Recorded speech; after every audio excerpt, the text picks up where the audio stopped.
ঝিনাইদহ সদর উপজেলার সুরাট ইউনিয়নে জামায়াতে ইসলামী কার্যালয় থেকে সরকারি প্রণোদনার সার ও বীজ উদ্ধারের অভিযোগ ঘিরে দেখা দিয়েছে ব্যাপক বিতর্ক। তবে জামায়াতে ইসলামী দাবি করছে এটি একটি সাজানো নাটক, রাজনৈতিকভাবে সংগঠনটিকে হেয় করার ষড়যন্ত্র।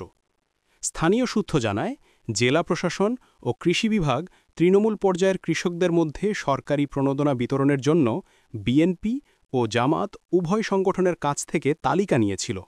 সেই তালিকা অনুযায়ী শুক্রবার সকালে সুরাট ইউনিয়ন জামায়াতে ৩০ জন কৃষকের মাঝে সার ও বীজ বিতরণ করে। দিনভর কৃষকদের মধ্যে বিতরণ শেষে রাত হয়ে যাওয়ায় সামান্য কিছু সার ও বীজ অফিসে রেখে দেওয়া হয়।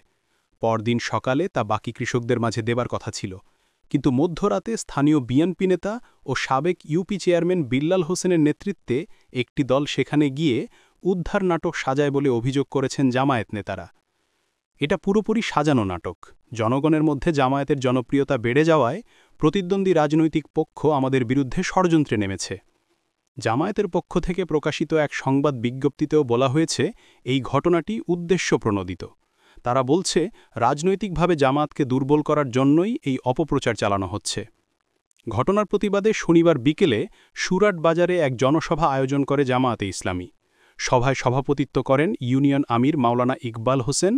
প্রধান অতিথি ছিলেন জেলা আমির ও ঝিনাইদহ ২ আসনের এমপি পদপ্রার্থী আলী আজম মোহাম্মদ আবু বকর, জেলা সহকারী সেক্রেটারি কাজী সাগির আহমেদ, উপজেলা আমির ড হাবিবুর রহমান, সহকারী সেক্রেটারি আলমগীর হোসেন প্রমুখ।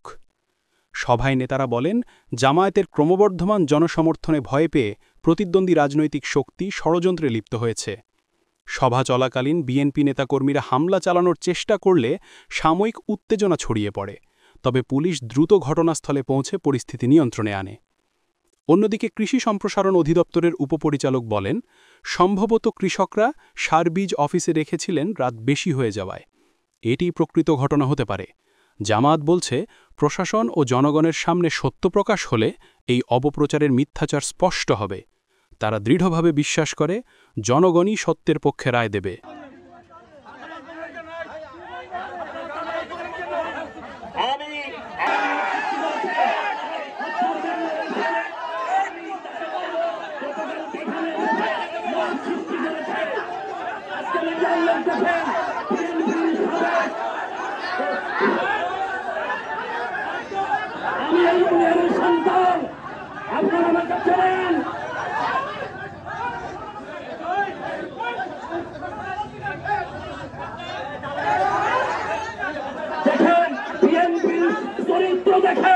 এদের চরিত্র দেখে এরা মানুষের মনের কথা বলতে চাই না, যতক্ষণ ঠিক না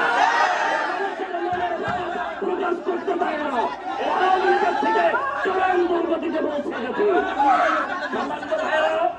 আমি কথা বলবো, আমি যে গণতান্ত্রিক অধিকার, আমি এই ইউনিয়নের সন্তান, আমার কষ্ট সাথে আমার জ্ঞান পারি, আমি ইউনিয়নের সন্তান, আমি আমার কথা বলতে পারি।